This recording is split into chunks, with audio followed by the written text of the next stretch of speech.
Hello there everyone and welcome to another episode here on FM Scout by myself, Meg Luke, and for another tactic tester. Today, I'm going to be bringing you another tactic made by Ryan Cassidy just simply because it is that good. I've been trying it myself. A lot of people in his little small group of people on my Discord who've been trying it out have got great success with it as well. So if you do not know what Tactic Tester is, this is the series where I test your tactics on the FM Scout website. I've got a list of tactics that I'm going to go through that I have lined up, which I think are going to be very good episodes. But if you want your tactic to be tested, please let me know down in the comments if you have put it up there already, or you go along to FM Scout, you press share your tactic and run through and add your tactic to the website.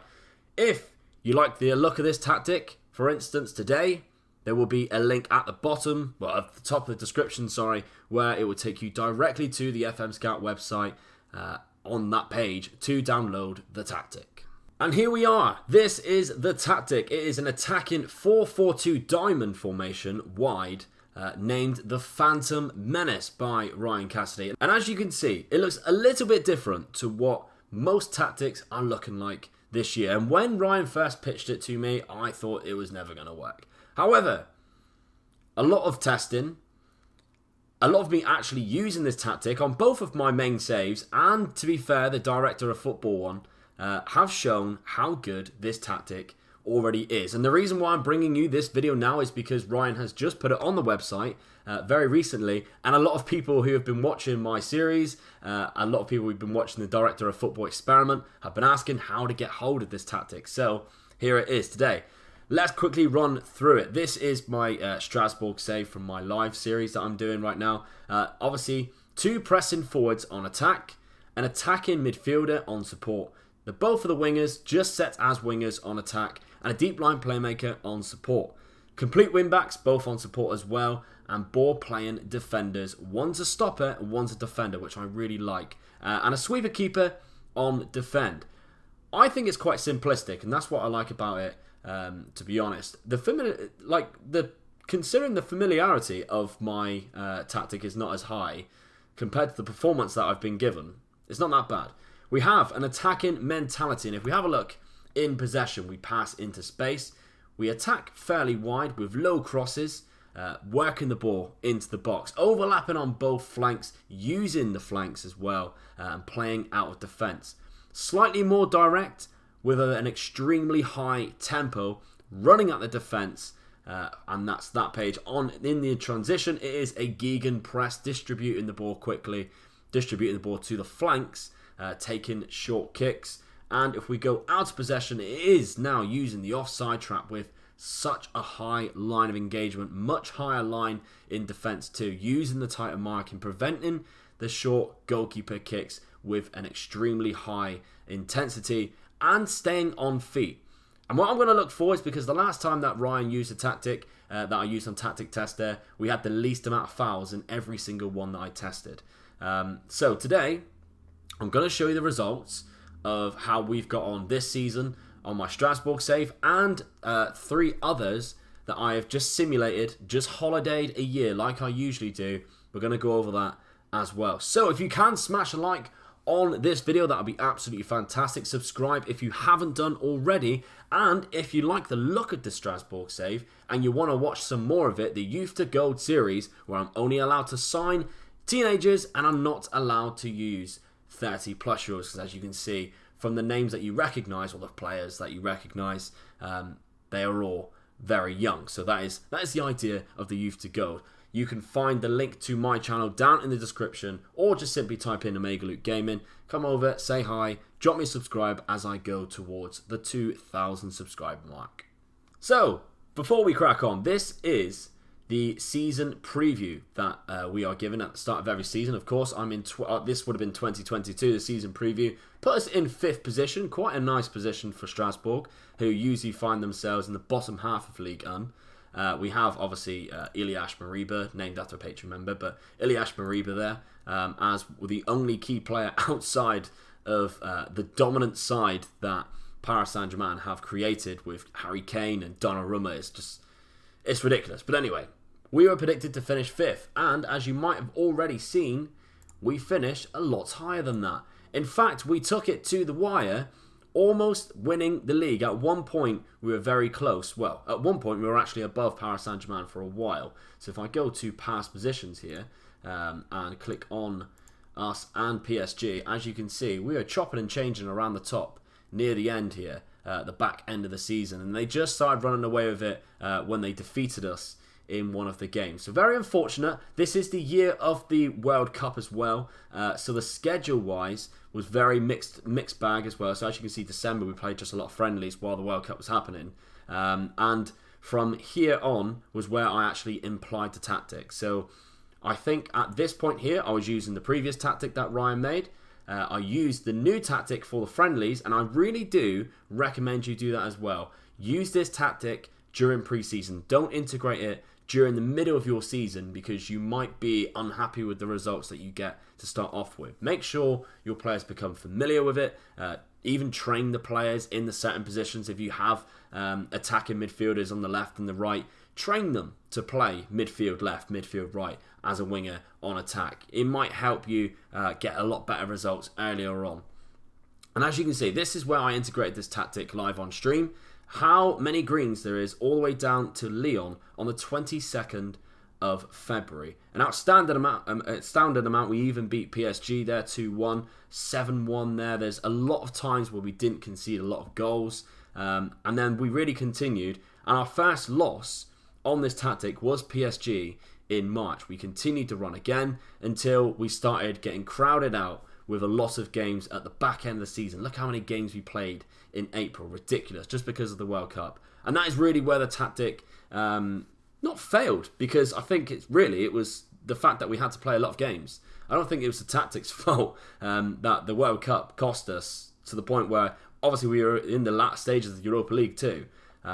We were playing like 3 games in 5 days at one point. It was ridiculous. And at the back end of the season, it ended up doing all right still. When we got a few players back from injury, it ended up doing all right. Stats-wise then, as you can see, Sebastiano Esposito, named after one of my Patreon members, has done an incredible thing in scoring 42 goals in 42 appearances, 2 off the bench, and 35 in the league, which is astonishing, beating out Harry Kane by 12 goals. He has the highest average as well, and our regen that we have here, our Argentinian regen Snook, also has the most assists with 16.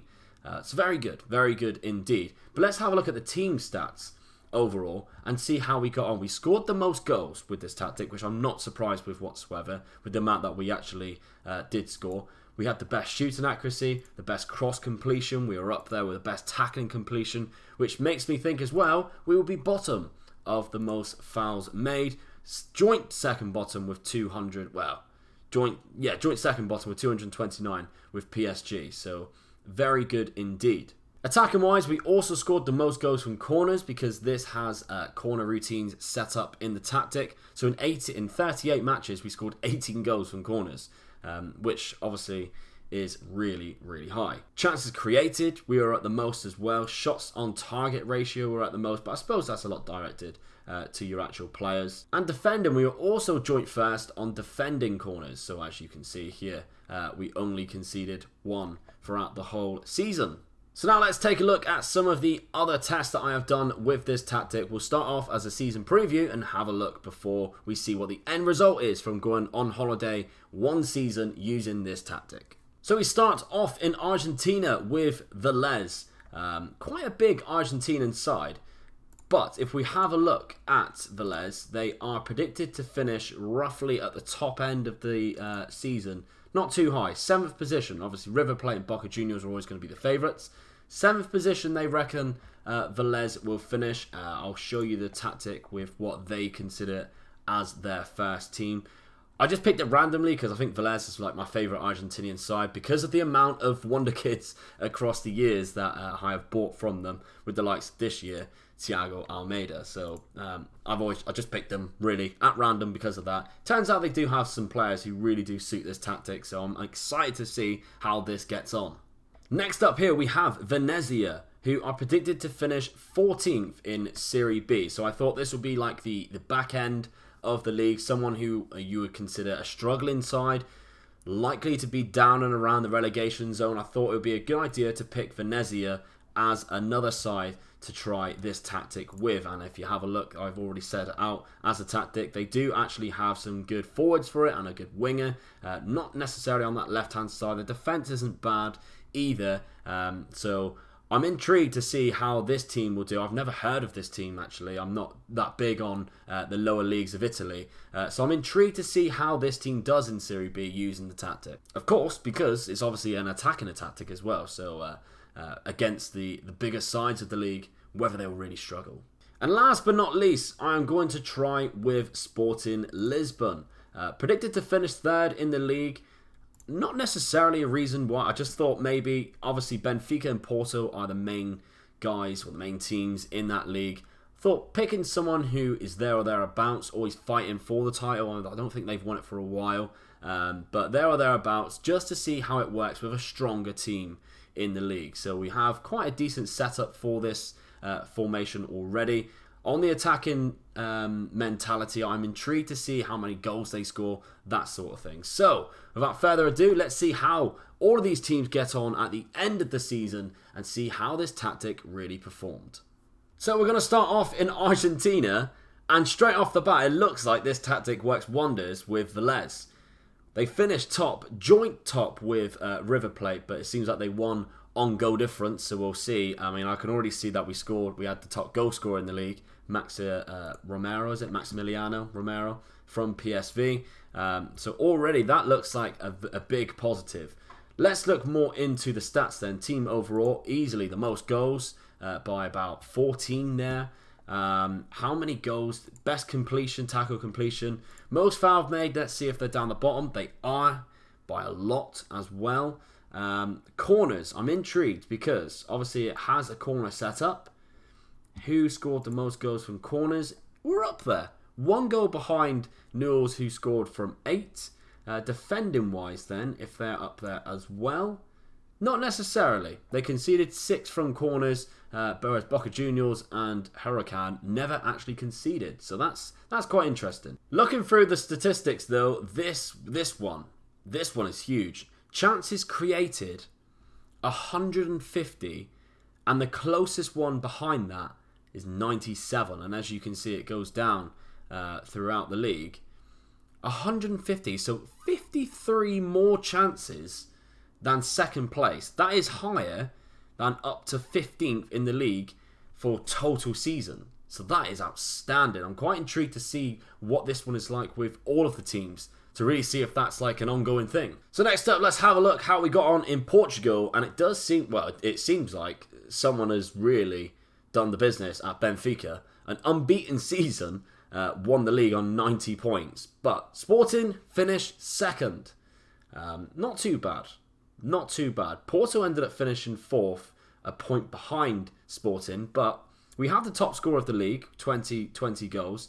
The other 2 taken up by Benfica. 2 new guys, I think. Carlos Vinicius, did they sign him? Yeah, they signed him this season. 14.75. And Eduardo, obviously, he comes from Celtic. I think they've just done really well. They're signing Celtic at Benfica there. So, fair play to them. Because obviously, when I'm holidaying, I can't make any signings. So, Sporting are left with what they have. So, I'd say that's quite good. Let's have a look more in the statistics. So most goals was taken by Benfica, Porto was second, Sporting was third. Still a high amount of goals though. Again, our favourite statistic that we like to look at, the most fouls conceded, or most fouls made. We are bottom of that, 212, as opposed to Benfica, who finished a place above us, 216. Goals from corners, Benfica obviously wins this because they must have just the most goals in total. 14 goals from corners, that's outstanding by the way. But we come in at second place with 8, that's not too bad.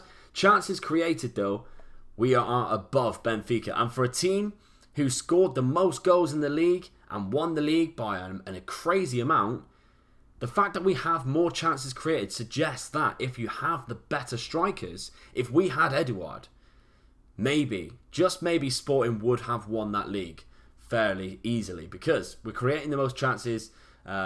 with worse players, if you understand what I mean. I'm being intrigued to see what that would have been like.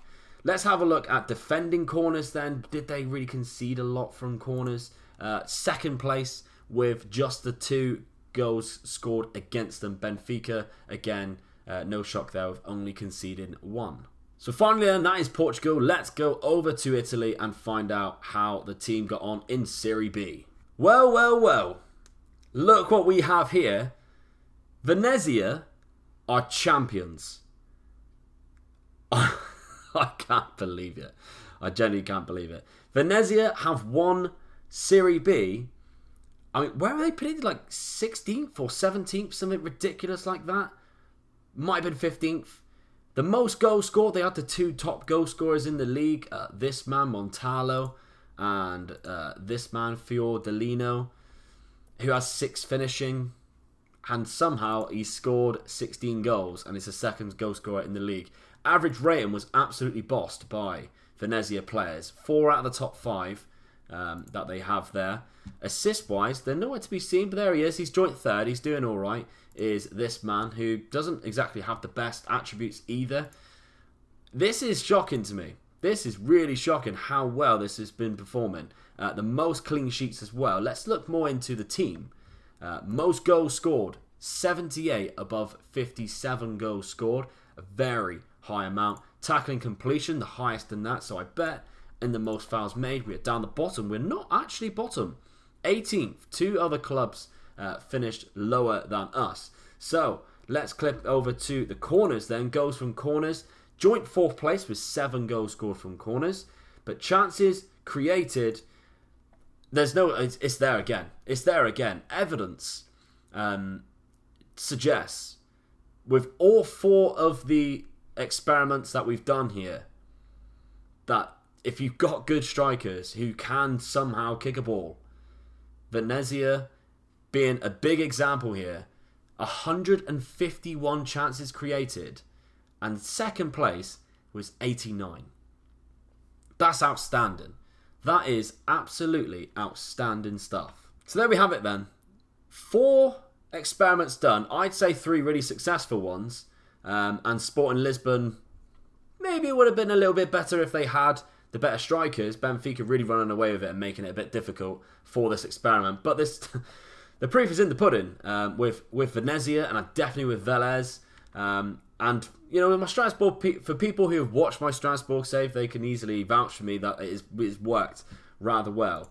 This tactic is a bit of a beast. I really do think it is a bit of a beast. Maybe just try it for yourself, simulate whatever team you're doing with, save, make like an extra save, and then just simulate a whole season using this tactic and see what it can do, because I reckon you'd be surprised at how well this tactic can do.